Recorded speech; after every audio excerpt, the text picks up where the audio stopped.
Bonjour à toutes et tous et un grand merci à tous les présents ce matin. Oui. Pour les gens à distance, il y a une ambiance dans la salle ce matin de folie. Donc avant de commencer la restitution des ateliers, j'ai quelques informations à faire passer. Notamment pour les formations de cet après-midi, il y reste des places disponibles. C'est Astrid et Elsa qui sont en haut de l'amphi, qui ont les fiches pour vous inscrire. Surtout, n'hésitez pas à aller les voir. Bravo! Avant de nous quitter, on vous remercie de déposer votre badge qu'on récupère dans les cartons qui se trouvent en haut de l'amphi. C'est Elsa et Astrid qui gèrent tout, en fait, tout est là-haut.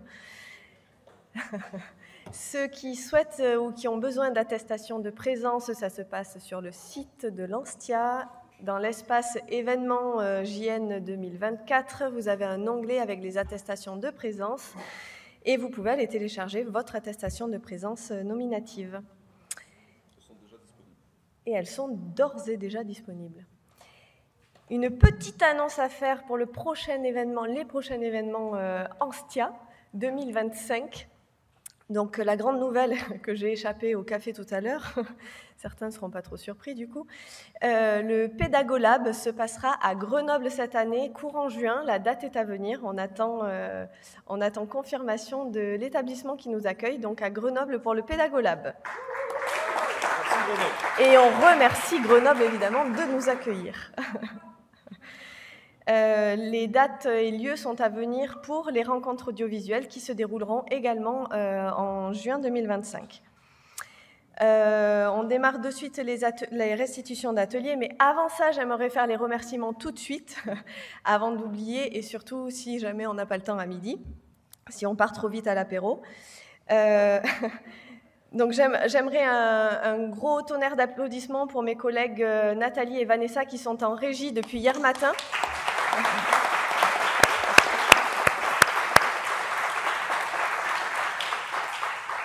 C'est elles qui ont eu l'idée de proposer l'UPPA pour accueillir l'événement, donc un grand merci et merci pour tout ce qu'elles gèrent. Un grand merci aussi à mes collègues IP, notamment Rebecca, Aude et Olivier qui nous ont aidés sur la logistique. Un grand merci à elles aussi, elles et eux.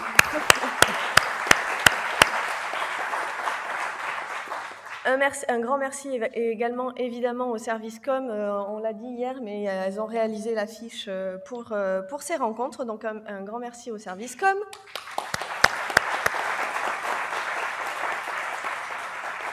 Et encore un tonnerre d'applaudissements pour la logistique du bâtiment qui nous a grandement aidés pour...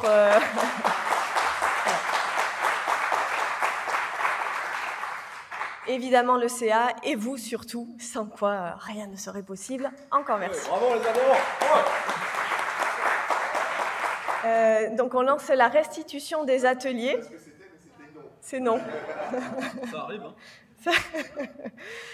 hein. Donc la restitution des ateliers d'hier, donc les partenaires sont présents dans la salle, on les remercie d'être là une nouvelle fois. Et on commence par... Qui a envie de se lancer dans la restitution des ateliers? Donc la restitution de l'atelier sur les métiers AV, donc c'est Vincent Drouot qui va faire la restitution. Il y a Nathalie Delorme qui devait se joindre à Vincent pour faire la restitution. Nathalie? Alors, il y a eu une quinzaine de personnes hier sur l'atelier qui était fort enrichissant. Donc la méthode, c'était d'abord de partir du référence, je ne sais jamais comment on le dit selon les gens, pour prendre chacun sa fiche de poste, référence, et travailler pendant quelques minutes en autonomie sur on crée, on jette et on rajoute. On crée, on jette, on garde. Et ensuite, on mettait en commun sur une table de 3 à 4 personnes les idées qu'ils avaient sur leur propre fiche de poste en disant, voilà, on a un vrai problème actuellement dans la reconnaissance des métiers, c'est d'essayer de trouver une fiche référence qui correspond à nos métiers actuels, puisque la fiche référence date à peu près du 8 ans, si j'ai bien de bonne mémoire. Donc on avait 2 tables d'Asie, 2 tables d'IGE et une table de tech.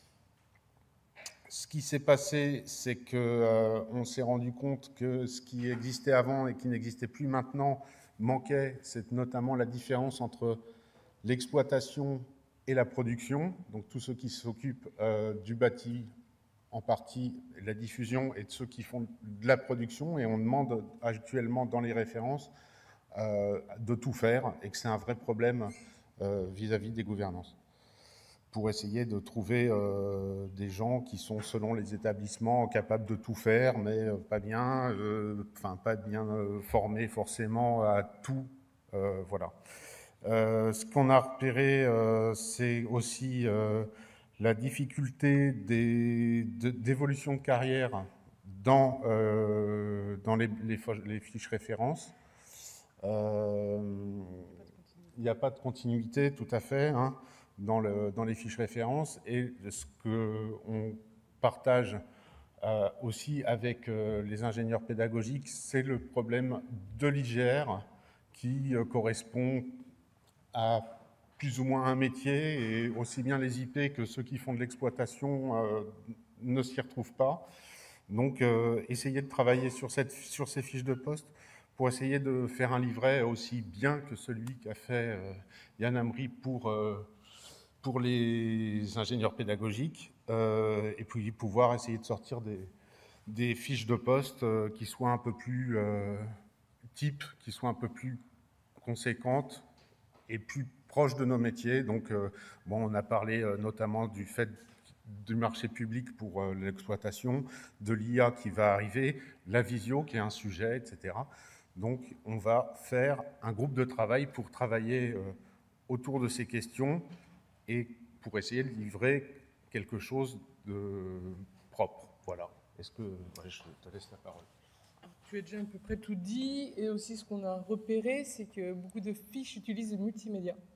Le mot multimédia qui n'est plus, qui est trop large, n'est plus utilisé, et donc on vous proposait d'utiliser numérique à la place, qui parle plus à nos métiers, que ce soit pour, comme on s'est développé pour l'accessibilité numérique. Et ensuite, je pense que tu as à peu près tout dit sur ce qu'on a rajouté, l'IA, l'accessibilité numérique, enlever multimédia. Et oui, et les techniciens. Les 2D, 3D. Et on enlève 2D, 3D, voilà, tout ce qui touche au graphisme, l'animation, les personnages, tout ça, c'est vraiment un métier à part. Et là, ça se retrouvait dans les fiches ASI et IGE de mémoire. Et voilà, ça ne fait pas partie de nos métiers au sein de nos établissements. Ensuite, les techniciens, c'est un peu difficile aussi les différents métiers, parce que, par exemple, nous, sur l'université, c'est des techniciens visio, qui aident beaucoup, qui font beaucoup d'assistance à l'utilisateur aussi. C'est l'assistance à l'utilisateur n'est pas affichée aussi dans nos référents. La formation, et c'est une part prenante de nos métiers. Et donc ça, je pense que c'est aussi important de le notifier et de le rajouter sur le référent. Voilà. Après, le référent peut être large et des fiches de poste peuvent piocher dedans. C'est voilà, suivant comment. Mais le problème, c'est qu'on demande généralement à ce qu'on fasse tout.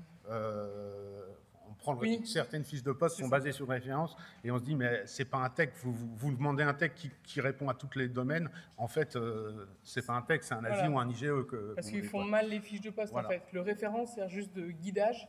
Normalement, pour piocher selon ce que l'université a besoin, c'est-à-dire je veux un tech en prod, donc je prends ce qui touche à la prod pour réaliser ma fiche de poste, et le référent doit permettre de guider. Mais c'est vrai que voilà, est-ce qu'on demande le mouton à 5 pattes ou est-ce qu'on essaye d'avoir plusieurs métiers? Ça, c'est la grande question. Voilà.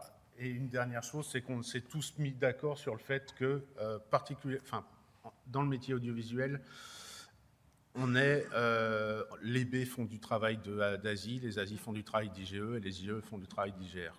Voilà, souvent, c'est un peu le problème. Donc, essayer de la reconnaissance. Il y a un manque croissant de ressources RH et d'évaluation par rapport au travail que l'on fait. Et comme tu le disais en début d'études, de pouvoir évoluer dans la bonne filière, en fait. Parce que IGE, un ingénieur pédagogique ne va pas pouvoir passer IGR production audiovisuelle. Tout à fait. Donc c'est là où on se rejoint avec les IP. C'est tout à fait ça. Et c'est bon? Ouais, c'est tout bon. C'est bon pour vous? Des questions? Est-ce qu'il y a des questions? Des suggestions, des remarques? Putain, on a été super clair. Ah, Ah mince. Je suis moins vaillant qu'hier quand même. Oui, une question. Je reviens sur le répertoire des métiers de la fonction publique. Les métiers audiovisuels ont été classés dans la catégorie communication. Est-ce que ça vous va, un retour Le problème de l'audiovisuel, c'est qu'actuellement, dans les établissements, on est aussi bien on est en lien avec la communication, on est en lien avec la pédagogie, on est en lien avec la recherche. Et selon les établissements, on va être dans des systèmes différents, dans des structures différentes, aussi bien des NUM que on a certains collègues qui vont être directement rattachés à la com, etc. Donc ça, c'est ce qu'on va parler aussi juste après sur la table ronde gouvernance, structuration des services. Mais est-ce qu'il y a une solution meilleure qu'une autre? Je ne sais pas. Mais en tout cas, nous, la difficulté des audiovisualistes, c'est d'être éclatés souvent selon les services, selon les universités, selon les structures. Après, moi, personnellement, ça ne me dérange pas parce que c'est une BAP qui retrouve l'audiovisuel, la communication. Enfin, c'est lié parce qu'on travaille ensemble. Enfin, je sais que la directrice de la com qui parlera tout à l'heure, on travaille avec elle, on communique. Donc ça ne me dérange pas que ça soit vraiment la même BAP. Après, la même BAP regroupe aussi, par exemple, la reprographie. Là, c'est vraiment deux métiers à part. C'est pas de l'image, c'est pas du son, c'est pas... Là, c'est presque un peu... Ça me dérange un peu plus que le fait de la communication. Les métiers comme le motion designer, graphisme 3D, etc., vous le mettez plus en Asie ou en IGE? Le motion designer? Oui, motion designer. Alors ça, on n'a pas discuté. Ce qu'on a vu, c'est que animation 2D, 3D, etc., images de synthèse, donc plus ou moins ce que fait le motion designer, c'est...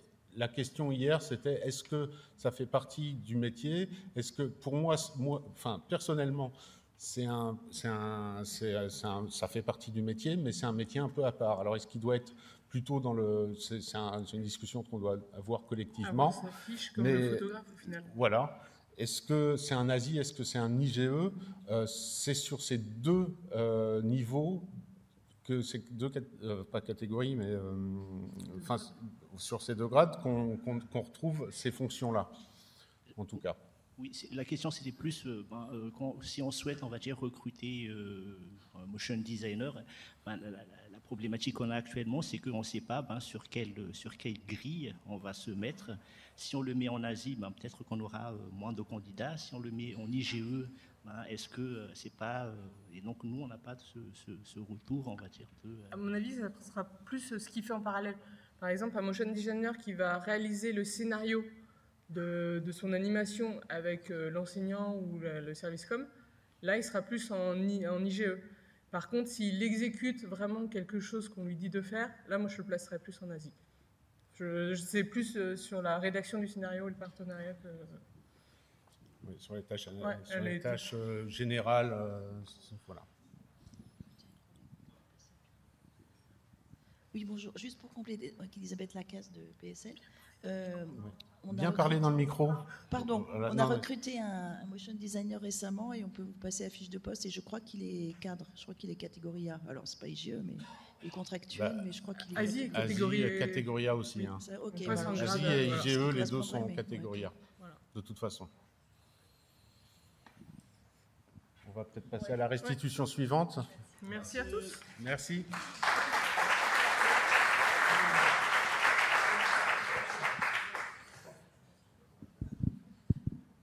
Ok. Et donc restitution du Labothèque, animée par moi-même et Mathias hier. Nous, sur le format, on était plus dans l'échange, l'écoute, prise de notes. Ça a été un très... Ce qui était marrant, c'est qu'on a fait donc 2 sessions. La première session, on n'avait que des IP quasiment. Et la deuxième session, on n'avait que des AV. Ce qui a amené à 2 formats de discussion différentes, mais ce qui a permis de faire une bonne synthèse que je vais vous donner. Donc du côté adhérent, au niveau Labothèque, relation avec les partenaires, ou ce qu'on cherche avec les partenaires, ce qui est les points positifs que les adhérents ont ressortis, c'est qu'il y a une belle écoute et une belle réactivité de nos partenaires sur des problématiques ou sur des besoins qu'on peut avoir. Et aussi que certains permettent des accès à des licences, à des matériels de prêt pour pouvoir tester et pas se lancer dans un achat qui ne serait pas forcément pertinent ou répondant vraiment aux demandes. Sur les difficultés rencontrées par nos adhérents, il y a les questions de business model. Sur les expérimentations, sur les mises à l'échelle qui peuvent être complexes. N'hésite pas, Mathias, si tu veux ajouter sur les choses. Il y a un gros questionnement aussi sur les...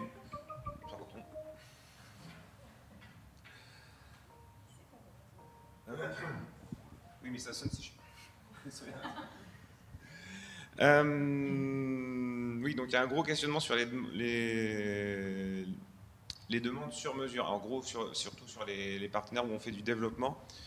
Des fois, en fait, on demande un développement, mais est-ce qu'une autre université ne l'a pas fait, ou est-ce qu'une autre université a le besoin? Il y a une question qui se posait aussi sur la stabilité économique des startups. On nous a tous déjà proposé des solutions nouvelles, innovantes, et puis au bout d'un an, en fait, la startup soit s'est cassée la figure, soit ça a été racheté, il faut remettre la main au pot, à la poche. Voilà. Il y a la difficulté sur les groupements d'achat aussi. Voilà. Et sur le côté AV, on est sur un volet, on a besoin de long terme, donc les expérimentations peuvent être complexes parfois. Du côté partenaire, sur les points positifs, ce qui ressort, c'est ce que nos partenaires aiment bien, c'est être dans l'échange, donc avec vous les adhérents, et aussi avec les autres partenaires de l'association. Ce qui est apprécié aussi, c'est les thématiques traitées lors des événements. Ça leur permet de comprendre aussi les enjeux de l'ESR, puisque ils peuvent être différents par rapport à d'autres domaines. Et pour certains, ça leur donne... ils trouvent que c'est crédible d'être partenaire Anstia. Anstia est reconnu nationalement, et donc c'est intéressant d'être partenaire de Anstia. Les difficultés qu'ils rencontrent, il y a un certain manque de visibilité et d'échange hors événement. En fait, on voit beaucoup les partenaires sur les événements, mais on ne leur donne pas assez de visibilité sur le reste de l'année. Ce qui est pour l'instant vrai, je partage leur point de vue. Ils aimeraient bien participer aussi plus aux tables rondes, qu'on soit plus relais pour avoir des retours sur leurs enquêtes. Et même si sur les bêta-tests, même si en fait ils nous proposent, ou même des fois nous on leur propose de participer au bêta-test, au final peu de personnes participent ou peu de personnes font de retour. Voilà, ce que les partenaires cherchent dans le partenariat avec nous, c'est faire découvrir leurs nouveaux produits, bien sûr faire un peu de prospect, d'avoir des retours d'expérience pour améliorer leurs outils, ce qui rentre totalement dans ce qu'on veut faire nous sur la Labotech. Ça leur permet aussi de voir les gens en réel, et plutôt que de faire des visios ou des appels téléphoniques, en gros, faire du présentiel. Ils souhaiteraient bien avoir un retour centralisé sur les besoins, notamment les besoins en IA, d'avoir des focus sur l'IA, d'avoir des retours sur l'évolution de nos pratiques.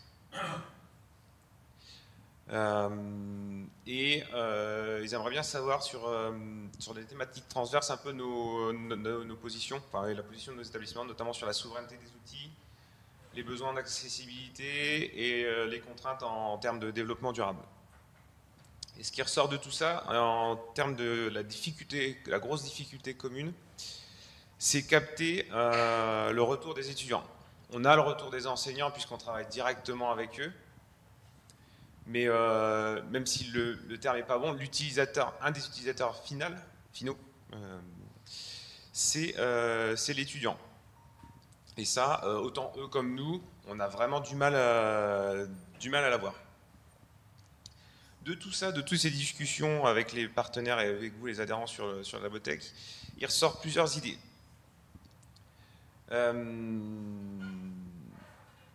pourrait être mise en place, c'est une mise en commun des besoins des universités pour faire remonter les spécifications, donc le développement des outils, dans la feuille du développement partenaire.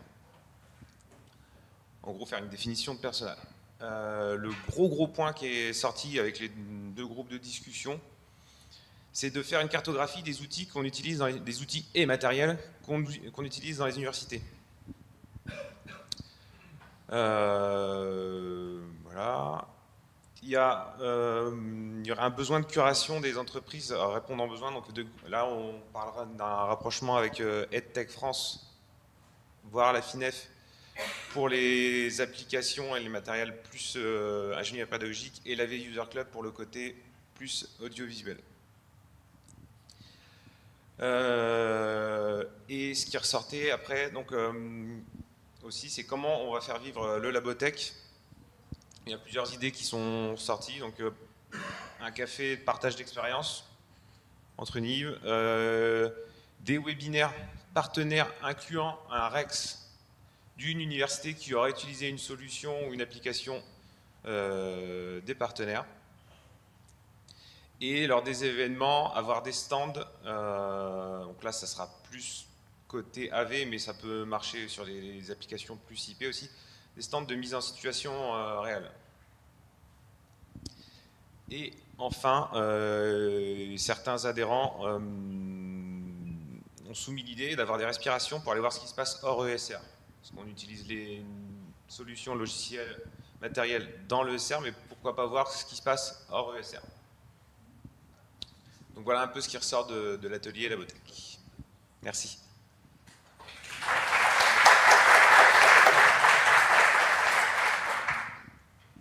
Des questions?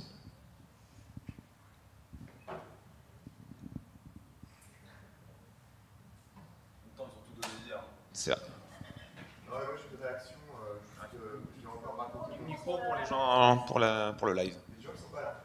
Il y a des gens qui sont pas là. Bonjour. Bonjour à tous. Juste une réflexion par rapport à ça. Nous, on se pose la question aussi de faire... Alors, je reparle de mon groupe de gens à Angers, de plein d'écoles qui travaillent ensemble. Et je vois Valentin de Challenge Me. Nous, ce qu'on... Je ne vous vois pas. Dans cet esprit-là, nous, on aimerait bien, par exemple, que Valentin de Challenge Me ne fasse pas 10 fois la même présentation aux 10 écoles, mais qu'on le fasse une seule fois pour les 10 écoles, et qu'après, chacun, avec ses particularités, avec son budget, avec ses particularités, puisse après traiter avec Valentin sur le sujet qui le concerne très précisément. Mais que la partie un peu générique, générale de la présentation de Challenge Me ou de tout, quoi, puisse être faite collectivement, et qu'on puisse, même pour Valentin, c'est intéressant de voir que dans 10 écoles, il y a des choses qui sont communes, puis après, les particularités, on les traite d'homme à homme.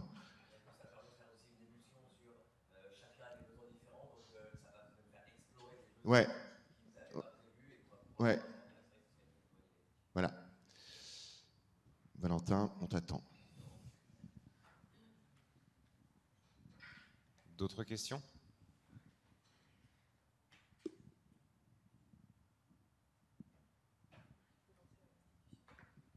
Eh ben, on va lancer la prochaine restitution. Damien et Benoît, peut-être? Vous êtes prêts, réveillés? C'est bon?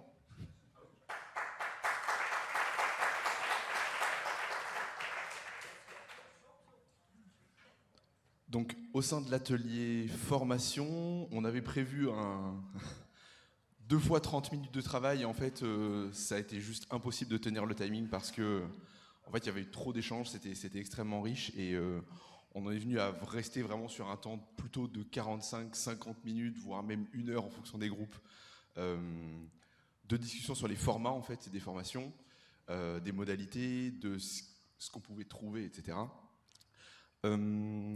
On va peut-être partir sur la présentation du premier groupe et on complétera ensuite sur ce qui a été dit dans le deuxième groupe. Il y a eu beaucoup de choses en commun qui ont été mises en avant, au-delà des thématiques de formation, plutôt sur les modalités.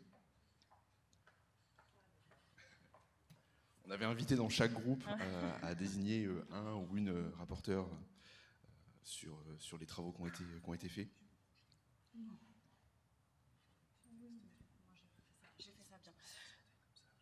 Alors, je me présente. Donc, je suis Esther, ingénieure pédagogique à Avion Université. On m'a dit de faire très court, donc ça sera plutôt court. On a beaucoup discuté dans notre atelier de thématiques.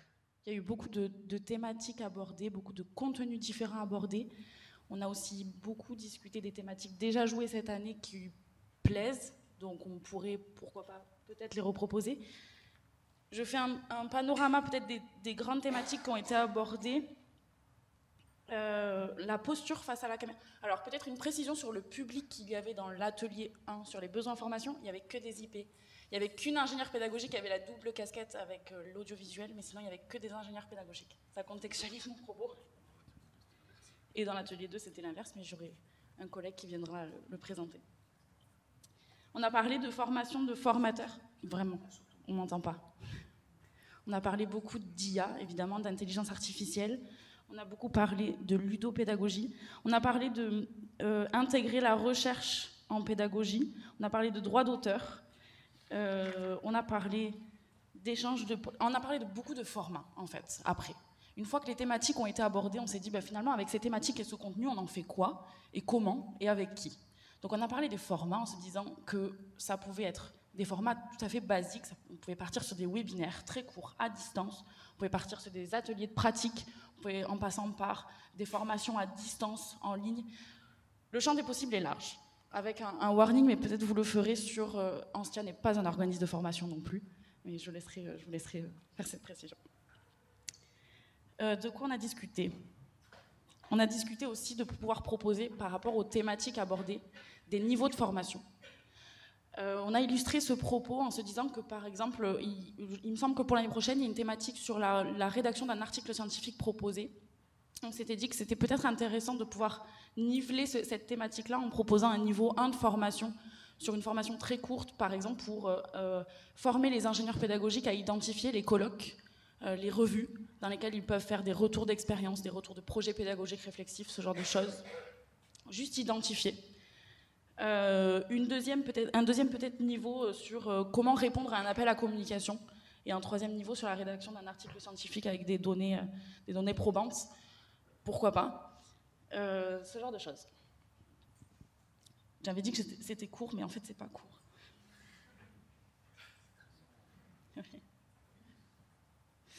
Ça aussi, je pense que vous compléterez, mais on a aussi beaucoup, à la fin, discuté sur le fait que les membres d'Anstia ne doivent pas hésiter à proposer des formations. Je fais un peu votre promo. Le processus est très simple, j'en suis la preuve. Je propose une formation en décembre.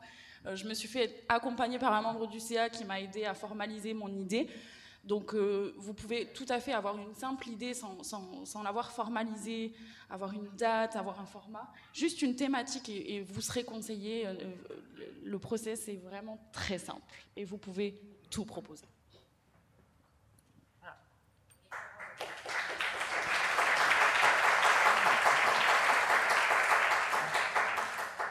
Un grand merci. Ouais. Peut-être faire on n'a pas eu personne dans le deuxième groupe pour restituer. Ce qu'on a dit, c'est qu'on allait plutôt compléter par rapport à ce qui a été dit sur la première présentation. Mais on a évidemment parlé des formations sur l'IA à plusieurs niveaux, donc tant sur le prompt que l'éthique, que la construction de chatbots. On a fait également un point outil sur les formations qui étaient proposées, notamment sur une formation son niveau 1, niveau 2 à rejouer, de nouveau une formation DaVinci Resolve. Formation sur le droit également, et on en est revenu, comme dans le premier groupe, à rediscuter des formats. Et donc, ce qui est ressorti, c'est quand même le fait qu'il y a un grand besoin de retour d'expérience, et il y a beaucoup de choses qui peuvent, à mon avis, repasser par les forums dans un premier temps. Donc là, on invite à l'action dès cet après-midi, peut-être là, tout de suite, si vous avez votre ordinateur, ou peut-être dès demain, à lancer en fait vos canaux sur les forums pour... Voilà, interpeller sur une thématique en disant j'ai besoin d'aide, voilà ce qu'on fait chez nous, voilà ce qui nous manque. Peut-être également envisager des learning expéditions au sein de différents établissements, de savoir qu'il y a quelque chose qui existe au sein d'un service, c'est un besoin chez vous. Les forums sont là également pour prévoir un temps d'échange entre deux services. On est là pour créer du lien, donc voilà, nous on vous invite vraiment à nourrir les forums de vos besoins. On est venu également sur la construction de fiches outils. Il y a un besoin de fiches outils. Il y a beaucoup de choses qui peuvent de nouveau émerger dans les forums. Et ce qu'on en est venu également à se dire, c'est que en fonction des intérêts en fait, au sein des forums, de l'animation des échanges et des besoins, que ça pouvait même créer des thématiques sur des prochaines journées nationales en fonction des besoins des groupes qui se sont constitués et qu'on pouvait même, pourquoi pas, faire venir des intervenants spécifiques en fonction des besoins.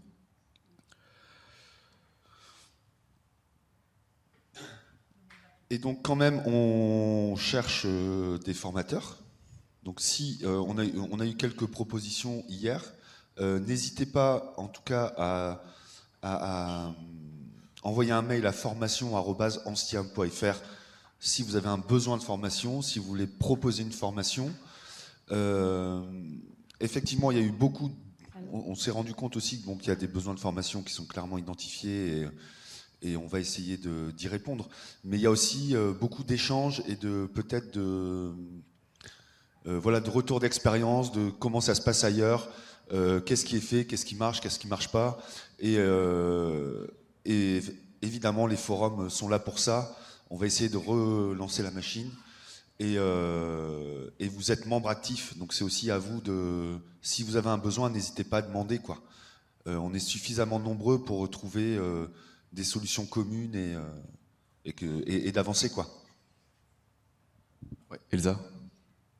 Oui, déjà remercier les formateurs de cet après-midi et ceux aussi qui se sont engagés toute cette année pour jouer des formations, rejouer des formations et qui sont des membres actifs.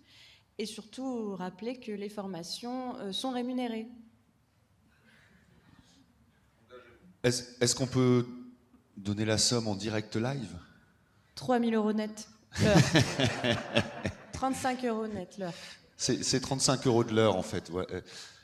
Et évidemment, merci à Elsa et Vincent qui sont en charge de la formation. Et Lucia, pardon, qui est en train de filmer en plus, donc double remerciement à Lucia. On peut les applaudir parce que c'est aussi un gros taf et que c'est pas toujours facile, quoi. Voilà.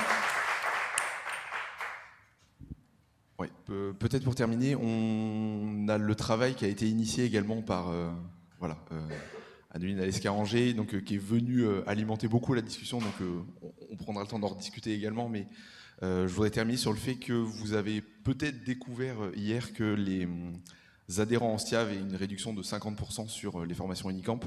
Donc voilà, je pense qu'on va également retravailler peut-être la communication là-dessus. Mais voilà, pour rappel, les adhérents Anstia ont 50% de réduction donc, sur les formations Unicamp. Et donc je reviens quand même sur votre qualité de membre actif. On revient sur l'équipe d'Angers qui a proposé qui a fait un gros travail sur justement les besoins en formation et les capacités à former. Et ils sont tout à fait ravis et contents de partager tout ça avec vous.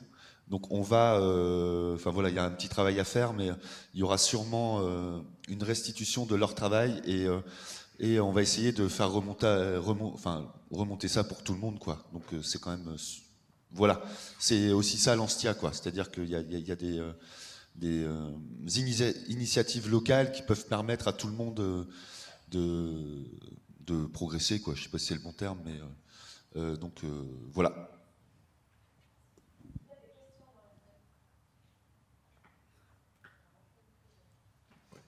Où est le micro ?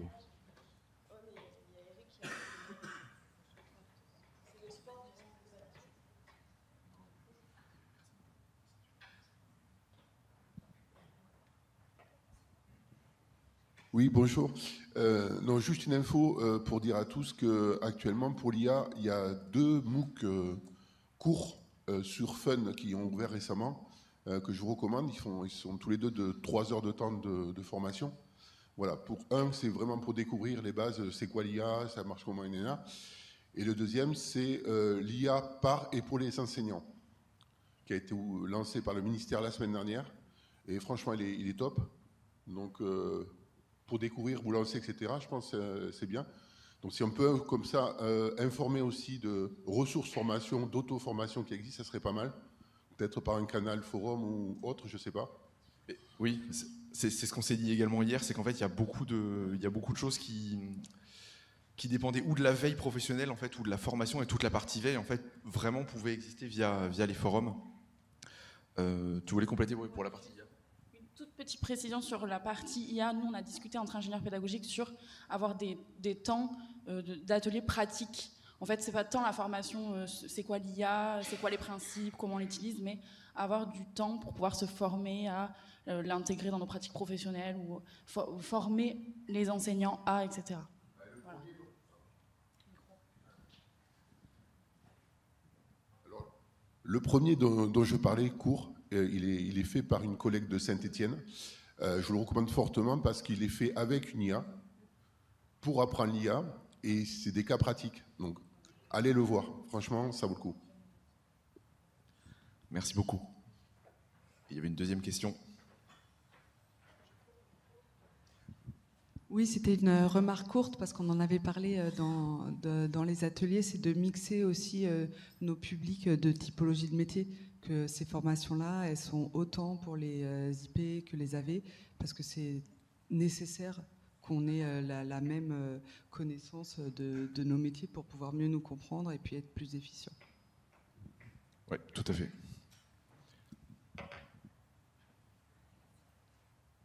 Est-ce qu'il y a d'autres questions? Oui, Anneline. C'est pas une question, c'est ce que tu échangeais après aussi à la pause sur le mentorat. Adopte un IP. Adopte un IP et vis ma vie. Je sais pas si tu veux... Il y a quelques années, pour ceux qui ont déjà fait l'Anstia, on avait fait, je crois que c'était lors d'un pédagolab, adopte un IP. En fait, le but de ce petit atelier, c'était d'aller vers quelqu'un qu'on ne connaissait pas pour échanger. Et du coup, c'était du tutorat. Enfin, pas forcément un nouvel ingépéda avec un ancien ingépéda, mais ça nous permettait de tisser des liens plus forts et de poser des questions sans avoir d'appréhension. Donc, on pourrait le refaire, c'était super intéressant. Et dans nos deux branches de métier, ça nous permet de tisser des liens différents. À refaire, je crois que pour ceux qui l'avaient déjà testé, c'était sympa. Oui, parce qu'on avait discuté également du travail avec les enseignants et qu'on se dit pourquoi pas faire un adopte un enseignant.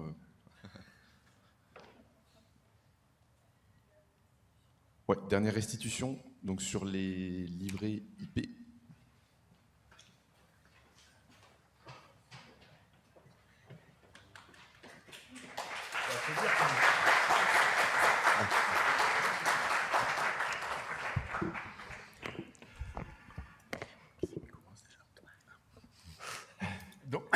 Donc nous, l'objet de l'atelier, c'était de travailler sur la fiche de poste des ingénieurs pédagogiques. La consigne, c'était d'avoir l'intersection, en fait, la fiche de poste qui conviendrait à tout le monde. Donc on n'était pas sur l'ensemble des missions, il fallait plutôt essayer de déterminer quelles étaient les missions sur lesquelles devait être évalué, en fait, un ingénieur pédagogique. Je vais vous dire tout de suite la conclusion de l'atelier. Après, on va entrer dans les détails de comment on y est arrivé. C'est avec des dragibus, des tubes à essai, trucs d'IP. Mais en règle générale, on s'aperçoit que de plus en plus, on va vers de l'accompagnement pédagogique et que l'expertise technique est vraiment un outil qui est l'un des outils qu'on utilise pour accompagner les enseignants, mais beaucoup moins vers la création, la conception technique par les IP. Et ça faisait à peu près consensus. On allait tous dans cette direction. Et c'était le premier tour de table, le premier tour de chauffe, justement, était là-dessus. Donc, pour parler de comment s'est déroulé l'atelier, on avait des jolis petits papiers comme ça, avec une question principale, et sur les sous-questions, on votait au sein d'un petit groupe, avec des dragibus, qu'il fallait essayer de ne pas tous manger avant d'avoir voté, et on essayait d'avoir un consensus au sein des petits groupes. Donc, c'est de ces consensus-là dont on va vous parler. Et là, donc, le premier tour de table était...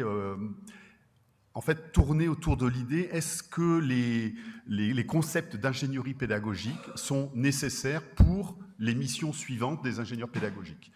Et sur les 5 missions qui ont été proposées, sur 3, il n'y avait pas de doute, c'était un consensus que oui, c'est obligatoire. Donc quand on parle des concepts d'ingénierie pédagogique, c'est l'alignement pédagogique, la taxonomie, les concepts liés aux pédagogies actives, le truc très de base.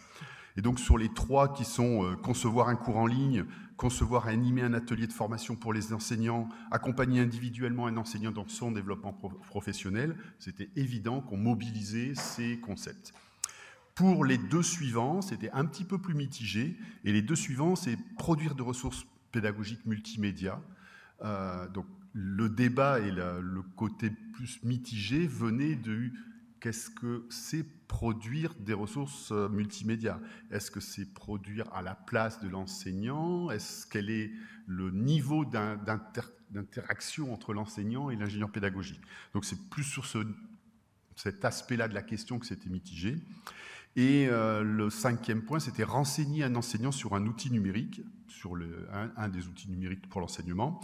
Là aussi, c'était assez mitigé, mais ça reste quand même assez fort. On était sur un moyennement, 4 moyennement. Oui. C'est est-ce qu'on doit juste répondre, bah oui, pour configurer ton QCM dans Moodle, tu cliques là et là, ou est-ce qu'on dit tu cliques là, mais en fait, pourquoi, quel niveau d'apprentissage tu adresses avec ce QCM? Est-ce que tes questions, finalement... Donc, est-ce qu'on profite à chaque fois de ramener sur la table le développement professionnel de l'enseignant ou on est juste exécutant numérique? Et la deuxième question, Thierry? Merci. On a travaillé. Donc, deuxième tour de table, c'était à propos des fiches qui existent déjà. Donc, on a eu 3 fiches exemples. Une vieille fiche ingénieur TIC, donc, qui reste encore, mais qui est encore dans les tuyaux. La fiche ingénieur pour l'enseignement numérique, qui est actuellement dans le référent. Et une fiche RIM de conseiller et conseillère pédagogique pour l'enseignement supérieur. Et là aussi, le consensus a été assez vite trouvé pour dire qu'on se retrouvait beaucoup plus sur la fiche conseiller pédagogique, donc c'est ce que tu expliquais un petit peu tout à l'heure. On avait quelques points de la fiche ingénieur pour l'enseignement numérique qui remontaient aussi, dans lequel la plupart des gens se retrouvaient, mais pas tous, loin de là. Et par contre, on était assez éloigné, voire très éloigné, de l'ingénieur TIC, qui correspond vraiment qu'à des capacités numériques, compétences numériques. La 3e question qui a amené au plus de discussions a porté sur les types de missions qui devraient être intégrées dans la future fiche emploi type ingénieur pédagogique. Je vais commencer par les items qui ont fait consensus et après on parle de ce qui a fait bagarre, parce que un peu de suspense. Quand je dis consensus, pour vous donner le niveau, on est à 5-6 dragibus, donc au niveau maximal de dragibus. Le 6, c'est le max. Et on s'est assuré que là où il y a eu bagarre, c'est pas juste parce qu'il n'y avait plus de dragibus, on avait des réserves. Le consensus, donc là où on était tous d'accord pour dire ça doit faire partie du cœur de métier, ça fait partie de notre identité commune, c'était tout ce qui était apporté, un soutien au pilotage d'un projet pédagogique, analyser les besoins, concevoir et mettre en œuvre des actions de formation destinées aux enseignants, accompagner les enseignants et les équipes enseignantes dans leur développement professionnel, s'inscrire soi-même dans une démarche de développement professionnel. Tout ça, on était d'accord. Là où on n'était pas d'accord. Moins d'accord. On est quand même très civilisés. C'était concevoir des dispositifs et des ressources pour des enseignements en ligne et en présentiel. Donc vous le retrouvez en fait à chacune de nos discussions, c'est est-ce que c'est participer à quel point c'est participer à concevoir des dispositifs, est-ce qu'on fait des fois ou est-ce qu'on fait tout le temps, bon, personne n'a dit tout le temps, à la place de l'enseignant, et à quel degré on peut aussi dans nos contextes se positionner sur la question tout en essayant de s'extraire de nos contextes pour trouver cette base commune. Là où c'était aussi mitigé, c'était d'en promouvoir les initiatives pédagogiques. Ça rejoint peut-être contribuer à diffuser la recherche en pédagogie universitaire. Est-ce que c'est ou pas notre rôle et à quel point? Qu'est-ce qu'on entend par contribuer à? On a parlé de tout ça. Les 2 derniers points mitigés, c'était participer à l'évaluation des formations et des enseignements pour contribuer à la démarche qualité et participer au dispositif à destination cette fois des étudiants pour les aider à mieux apprendre. Avec tout un débat sur est-ce qu'on doit ou pas être en contact avec les étudiants. Qu'est-ce que ça veut dire que participer au dispositif? Est-ce que c'est les mettre en place? Est-ce que c'est accompagner les enseignants pour qu'eux accompagnent les étudiants? À quel point? Enfin, des débats passionnants. Voilà. Pour bien recadrer en fait ces petits points qui ont fait débat, il fallait qu'on se concentre sur l'idée de la fiche minimale, le cœur de métier. C'est évident que accompagner les étudiants dans la réussite, évaluer les formations, les ingénieurs pédagogiques peuvent y participer, mais est-ce qu'ils doivent obligatoirement y participer? C'était ça qui était à chaque fois difficile de se rappeler, c'est qu'on n'était pas à essayer de dire tout ce qu'un IP peut faire, c'est tout ce qu'il doit faire. Ouais. En conclusion, on remercie Yann, pas que pour les dragibus, mais parce qu'il nous a vraiment donné l'occasion de parler tous ensemble, ce qui fait toujours plaisir à un IP. De parler. C'est pas moi qui dis. Et ensemble, ça fait plaisir. Donc merci beaucoup. Des questions? Oui.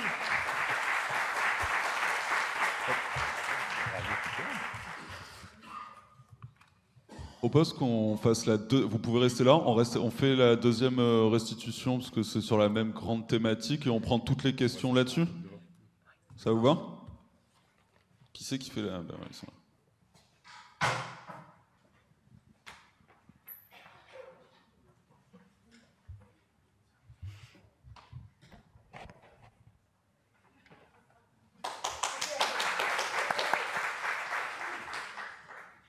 Donc Anneline a promis de faire une chorégraphie. C'était conditionné au fait de pouvoir voir les Pyrénées. On n'a pas vu les Pyrénées, il n'y aura pas de chorégraphie. Voilà, donc nous on était sur la deuxième partie, alors on reste vraiment sur ce sujet-là. Yann nous a soumis la matrice de Madame Poumet. Oui.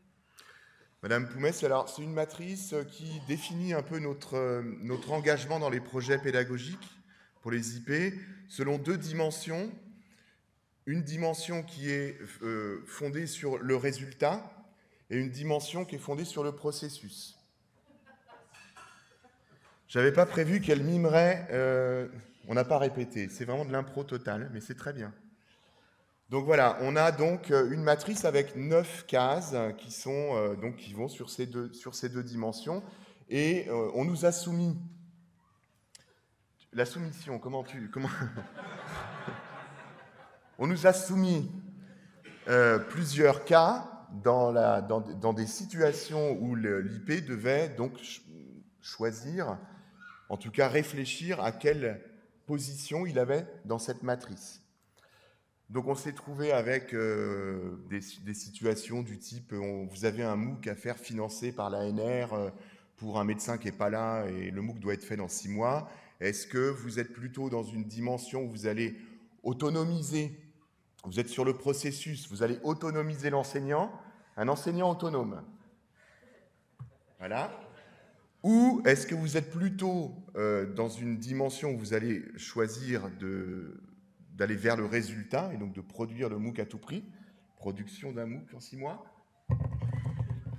Voilà, et donc on devait se positionner, et puis Yann amenait des petites disruptions dans le processus en disant, et en fait, le médecin pour lequel vous travaillez est complètement fou de MOOC et va travailler avec vous, donc qu'est-ce que ça change dans votre position et comment vous évoluez autour de cette matrice-là. Donc là aussi, pas mal de débats, pas mal de discussions. C'est une question fondamentale. Moi, je remercie Yann d'avoir posé cette chose-là dans ces 2 dimensions-là, parce qu'en effet, ça change complètement le métier selon qu'on se positionne en tant que dépositaire d'un résultat à fournir à nos institutions, ou, et je crois que ce n'est pas le même métier en fait, ou est-ce qu'on est là pour donner aux gens le sens de l'autonomie, pour faire en sorte que les enseignants soient autonomes. Ça m'amène à une question. Tu fais la question? Mais quelle est ta question? Ouais. Mais quelle est votre question, Laurent? Quelle est votre question, Laurent? Est-ce que c'est à nous de répondre? Moi, je crois de plus en plus qu'on se pose beaucoup de questions en tant qu'acteurs. Et il y a quand même des gens qui nous embauchent, qui financent nos métiers, nos postes, qui sont à la tête de structures, qui sont là pour former les gens, qui devraient aussi participer au débat et apporter des réponses. Parce que nous, moi je trouve qu'on se pose bien les questions, c'est intéressant, mais là, les deux dimensions, résultats ou processus, pour faire en sorte que les enseignants deviennent autonomes et aient un développement professionnel, ça nous dépasse très largement. Enfin, là, il faudrait le ministre. J'appelle le ministre à cette estrade. Où êtes-vous? Je complète. Oui. Je vais compléter sur les échanges et les conclusions auxquelles on était arrivé. Donc sur ces 9 cases, donc ces 9 postures, quelle est notre posture professionnelle? On est arrivé à une conclusion qui était ça dépend, ça dépasse, globalement. Donc ça dépend du type de mission, c'est-à-dire qu'à l'intérieur d'un projet, il y a un ensemble de tâches, un ensemble de missions, et selon la mission, on a plus ou moins de responsabilité vis-à-vis du résultat ou vis-à-vis du développement professionnel de l'enseignant. Donc ça dépend de la mission et ça peut évoluer en cours de développement du projet, c'est-à-dire qu'on peut avoir effectivement un mouvement aussi de la part, que ce soit du commanditaire ou que ce soit de l'enseignant, un mouvement d'envie de développement professionnel ou au contraire de s'en dégager complètement. Et que finalement, cette flexibilité dans la posture, c'est dans l'identité même de notre métier que de s'adapter. On est un métier, j'ai retrouvé ça sur les papiers, on est un métier qui... Qu'est-ce qu'il nous fait? C'est beau ce que ça dépend donc du commanditaire, ça dépend de l'institution, ça dépend de la personne, ça dépend du moment et ça dépend de la tâche à l'intérieur de la gestion du projet. On est un métier qui a aussi au cœur de faciliter le dialogue entre les parties prenantes d'un projet. Et ça fait partie donc d'une flexibilité de posture nécessaire en fonction des parties prenantes. Ouais, j'accélère, c'est ça? J'accélère. Donc, quelle formalisation ou contractualisation? Ça, c'était la dernière question de Yann. Est-ce qu'on doit formaliser, est-ce qu'on doit contractualiser cet engagement ou le type de posture, à quoi on s'engage? Et là, on arrive à la question, je pense, qu'on va soulever avec les services, parce que ça dépend évidemment de nos politiques. Il manquait plus que cette dépendance-là. Donc, question de volonté et d'engagement qui nous donne envie d'arriver à un résultat aussi. Ça, c'était Valérie qui disait ça. Nous, on a vraiment envie que ça marche. Mais ce n'est pas forcément ce qu'on attend de nous. Donc, on doit aussi, nous, accepter quelquefois de laisser tomber un projet. Ce n'est pas notre responsabilité. Mais par contre, étant donné qu'il y a des enjeux d'emploi derrière, on a envie quelquefois d'avoir un contrat qui dure. Merci beaucoup.